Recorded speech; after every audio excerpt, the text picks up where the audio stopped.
Suami yang baik sangat menaruh perhatian kepada istrinya.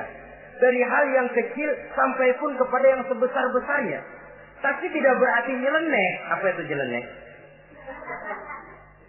Menaruh perhatian bukan selalu mau ingin tahu. Jangan lantas suaminya yang beliin bedak, suaminya yang beliin. Itu nyeleneh namanya. Overacting. Terlalu berlebih-lebihan sampai kepada sesuatu yang tidak pada tempatnya. Di samping menaruh perhatian juga menjaga kehormatan.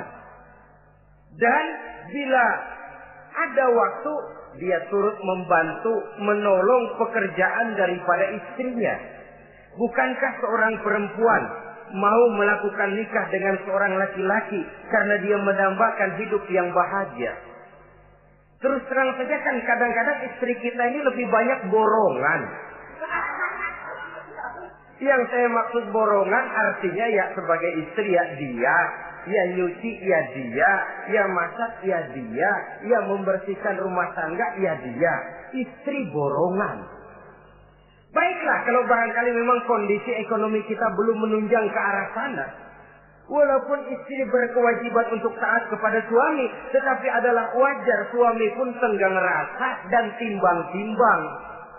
Rasulullah saja kadang-kadang dan tidak jarang menjahit bajunya sendiri, memperbaiki kasutnya sendiri.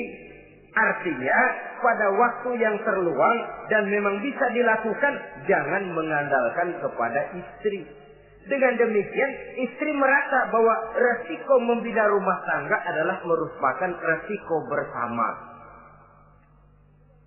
Saudara-saudara, yang ketiga, seorang suami yang baik memperhatikan yaitu tidak mengeluarkan kata-kata yang kasar. Sebab apa? Perempuan adalah makhluk yang paling cepat tersinggung. Perasaannya sangat halus. Dan saya kira perempuan itu lebih sakit ditampar dengan bahasa daripada ditampar dengan tangan. Kalau ditampar dia dengan tangan, urusannya paling nangis 2-3 jam sudah sembuh. Tapi ditampar dia dengan kata-kata, ditampar dia dengan omongan, itu sangat menyakitkan hatinya. Seorang suami yang baik tidak mengeluarkan kata-kata yang menyinggung perasaan, kata-kata yang kasar. Dia pandai menggunakan kata-kata yang baik untuk menghidupkan rumah tangganya. Rasulullah seringkali memanggil Siti Aisyah itu dengan Humaira. Humaira dari kalimat ahmar yang kemerah-merahan. Sebab rupanya kulit Siti Aisyah itu kuning kemerah-merahan seperti tomat mengkel. Sehingga panggilannya Ta'ali ya Humaira, kemarilah wahai yang kemerah-merahan. Alangkah indahnya panggilan ini. Kadang-kadang kita mah jujur suami ini. Ketahuan istri bongkok, enak banget bongkok, sini loh.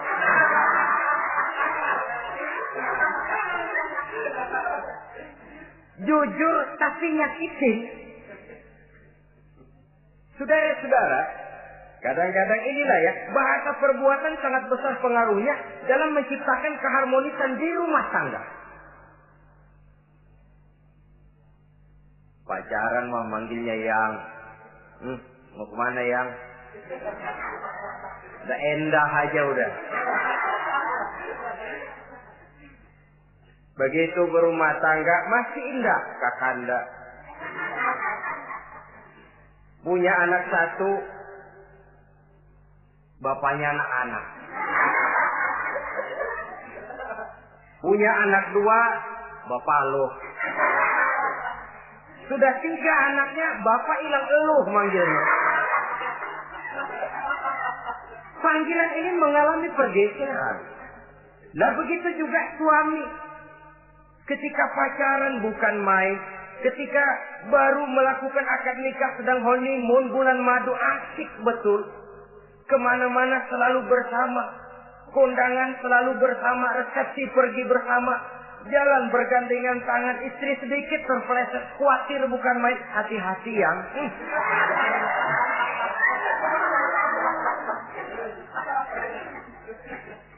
Sudah anak 3, istri ngajak kondangan, kata suami, lo pergi duluan aja dah.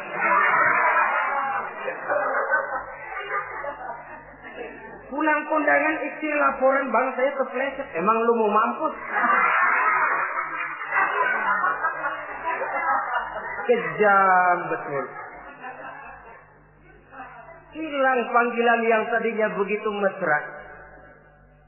Saudara hadirin yang saya muliakan, ini kata-kata kelihatannya kecil, sederhana, tapi sangat besar pengaruhnya dalam menciptakan rumah tangga yang bahagia ini. Oleh karena itu, soal isi hati kita itu urusan gaib yang tahu cuma Allah. Orang lebih dahulu lihat penampilan, dan dari penampilan ini yang dinilai adalah kata-kata kita. Oleh karena itu, seorang suami yang baik, dia tidak mengeluarkan kata-kata yang menyinggung perasaan. Kalaupun dia marah betul, dia tidak mencaci maki secara langsung. Dia bisa menggunakan kata-kata kiasan. Maka agama memberikan tuntunan, kalau seorang suami marah, jangan memukul muka. Dan mukul pun bagian terakhir. Jangan jalan pertama. Kadang-kadang ada juga loh Pak, suami marah sama istri persis korambil gebugin maling. Aduh, gelebuk gak karuan.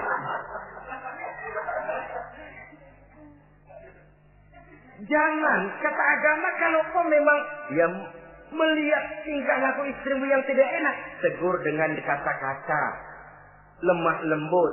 Lemah lembut tidak bisa, sedikit keras. Sedikit keras masih nekat, bentak.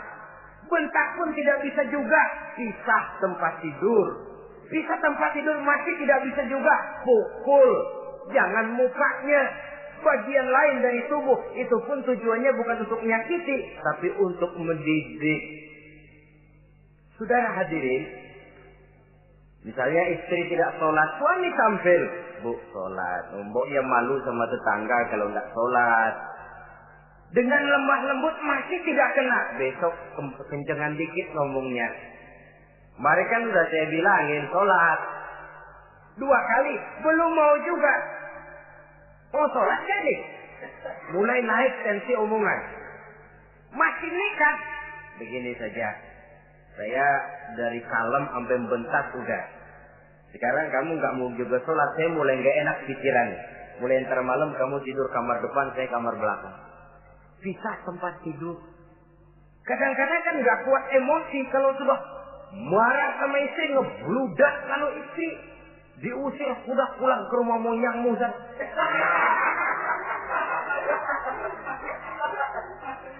Kata agama jangan, pisah tempat tidur saja. Sudah, kamu tidur kamar depan, saya kamar belakang. Pisah tempat tidur. Kenapa? Nanti malam kalau hujan turun, pikiran berubah, berasa perlu, tinggal pindah kamar.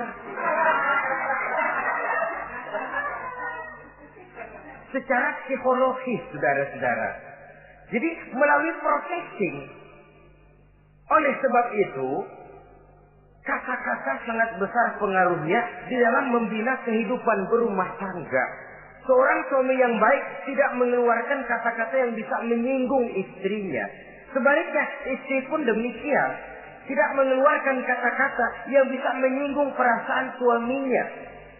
Sebab lebih dosa besar kata-kata suami istri yang menyinggung suaminya. Walaupun sama dosanya ya. Tapi lebih besar ketersinggungan seorang suami ketimbang seorang istri ini. Namun agama memberikan tuntunan, suami lebih dahulu yang diajarkan. Jangan mengeluarkan kata-kata yang bisa menyinggung perasaan. Baik itu menyangkut dandanan istri, caranya pakaian, caranya jalan, ataupun masakannya. Masakannya sekalipun tidak kita sukai, ya ndak usah.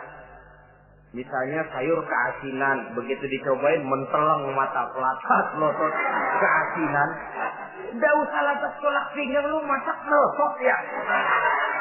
Ndak usah. Saudara hadirin yang saya muliakan, jadi itu dari segi masakan. Dari segi pakaian, umpamanya istri kita berpakaian tidak sesuai dengan tuntunan agama, cukup kita bisa berkata, pakaianmu sebenarnya bagus, motifnya, potongannya, kainnya Cuma mbok kok kelihatannya kok potongan badanmu kok kelihatan betul dengan terbungkus pakaian seperti itu. Alangkah lebih baiknya. Nah, dengan demikian istri nggak terlalu tersinggung. Daripada sudah dandan bagus-bagus. Lalu istri suami ngobrol kata yang nggak enak. Bagus lo kayak nangka dikerosorin.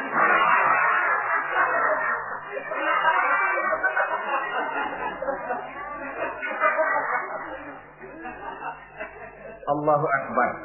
Istri tentu saja tersinggung. Atau dia pakai budak berlebihan. Ya tentu dia pun begitu karena ingin ada kebanggaan suami jalan dengan dia merasa bangga. Tapi over. Budaknya berlebihan, lipstiknya berlebihan. Suami usil. Begitu mau berangkat kondangan istrinya keluar nanya mau main topeng monyet di mana?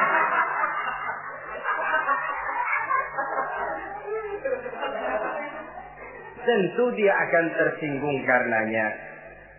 Jadi saudara-saudara, ini yang ketiga.